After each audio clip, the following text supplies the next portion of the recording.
Holy Spirit, I surrender my voice in this moment to you. Since this is a safe space, I would like to begin by reading a journal entry that I wrote in 2012. And it's titled, Forgiven Yet Triggered. Some may say it's not a big deal, but I say I've missed out on and broken deals because of it. It has shown up in ways I didn't anticipate. More recently, it's shown up in the form of anger and internal rage. All the unanswered questions, the searches that yielded no returns. The wondering about what parts of him reflects who I am. I am speaking of my biological father. I remember in my later teen years, he showed up in my life for the first time. There he was, standing on our front porch, expecting entry. I don't know how or why, but I knew who he was. Before any attempt of an introduction, I refused to engage in conversation with him. My grandmother encouraged me to give him a chance, but my heart wasn't ready.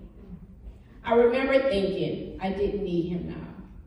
I had my grandparents, plus where had he been? I felt abandoned and rejected. I had often wondered why I was the one without a dad. Whenever I would inquire, my grandmother's reply was, "Don't worry, I'm your mom and dad." You always will have what you need, and she made sure of that. I don't remember ever wanting something and not receiving it. I am forever grateful for her. Ever so often, the desire to understand the degree of separation would arise. Nothing could fill its space. My grandmother shared stories of his family's acceptance of me and how his mother would send a birthday cake every year, even though it was clear she wasn't a baker, LOL. She said I resembled her. She loved hosting family gatherings and having a good time. I was too young to remember. My grandmother introduced me to God. Because of her, my faith is my foundation. As I grew spiritually, I understood the importance of forgiveness. I remember talking to God about it in one of my college professors who I had begun to spend time with. She was good at challenging my thought process. I needed to forgive him, so I did. Even in my forgiveness, I see how his absence impacted me. I had moments of struggling with abandonment issues, commitment issues, and worthiness. But I fight the desire to blame or remain stuck in any of it. Because of my faith foundation, my upbringing, my education, and divine connections on my path, I had the tools to continue moving forward. An encounter with a minister challenged me, asking why I was feeling stuck, unsafe, and angry. I know this was him hearing from God.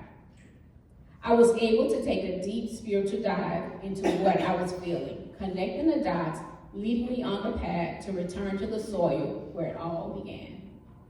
While sitting on the same front porch my father stood on, my uncle's words gave me the masculine affirming I didn't know I needed.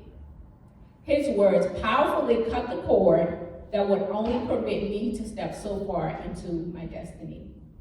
I could even hear my father say, even though I wasn't there, it wasn't because of you.